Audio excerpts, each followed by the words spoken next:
Anak-anak kelas 7 bertemu kembali bersama Bu Ayu. Kali ini kita akan belajar tentang seni rupa, bagaimana menggambar objek fauna, flora, dan alam benda.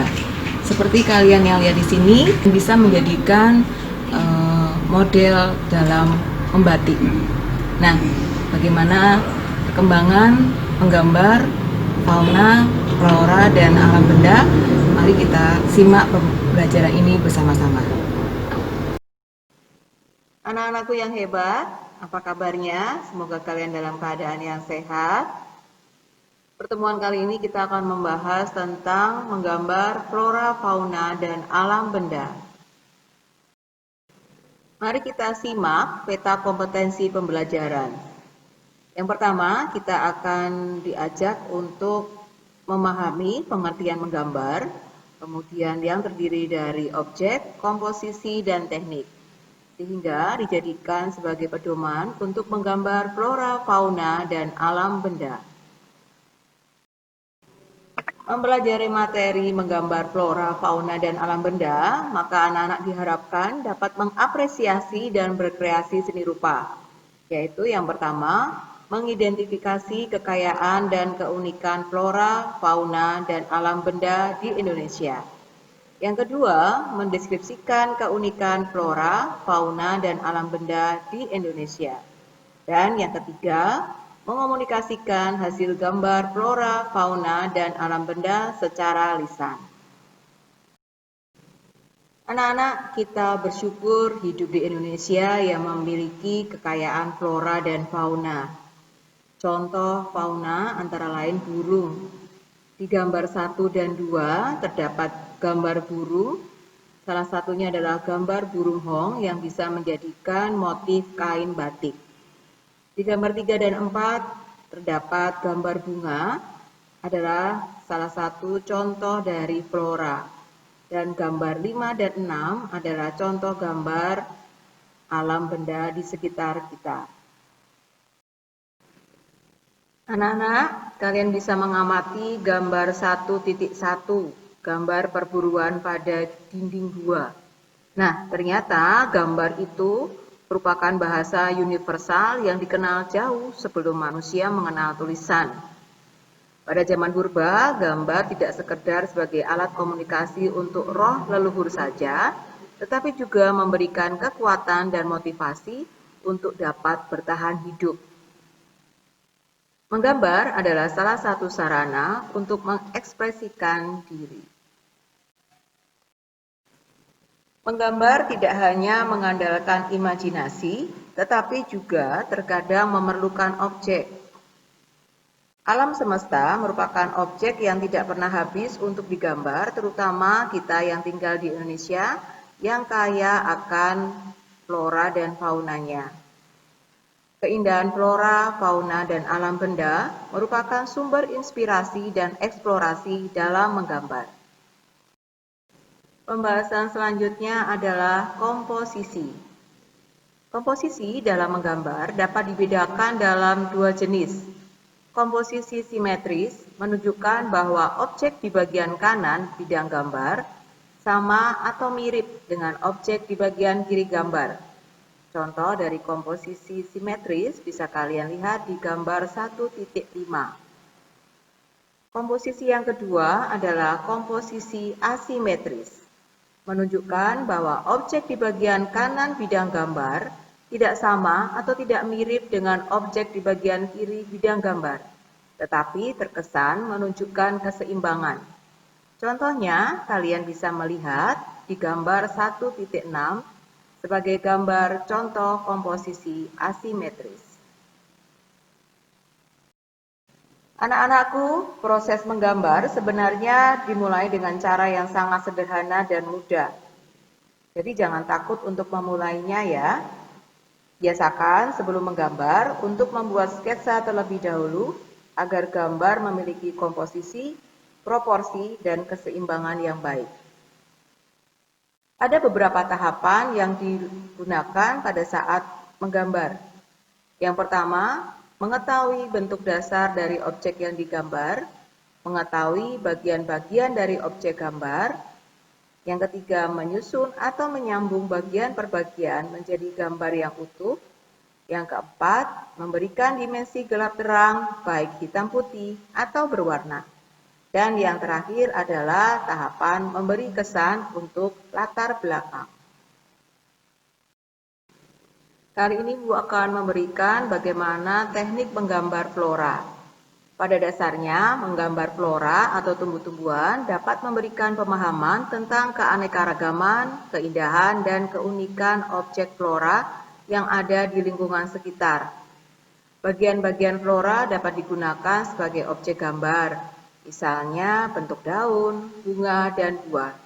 Dan kalian pasti tahu, beraneka ragam flora yang ada di Indonesia membuat semakin kaya tentang gambar flora tersebut. Kalian bisa amati juga tahapan-tahapannya dari nomor 1, 2, dan 3. Dari nomor 1, gambarlah bentuk lingkaran untuk pola bunga. Kemudian lanjut ke nomor 2, gambar kelopak bunga sesuai dengan bentuk aslinya. Setelah itu, yang ketiga, berilah warna pada hasil gambar bunga. Anak-anak siapa yang suka menggambar hewan? Ayo. Nah, di dalam menggambar hewan ini juga memiliki jenis yang berbeda-beda. Ada yang berkaki 4 atau berkaki 2. Ada yang hidup di darat atau hidup di air. Ada yang sifatnya jinak atau buas. Nah, kalian bisa menggambar sesuai dengan karakternya. Dan anak-anak bisa menggambar hewan mulai dari badan, lalu kepala, kaki, atau cakarnya.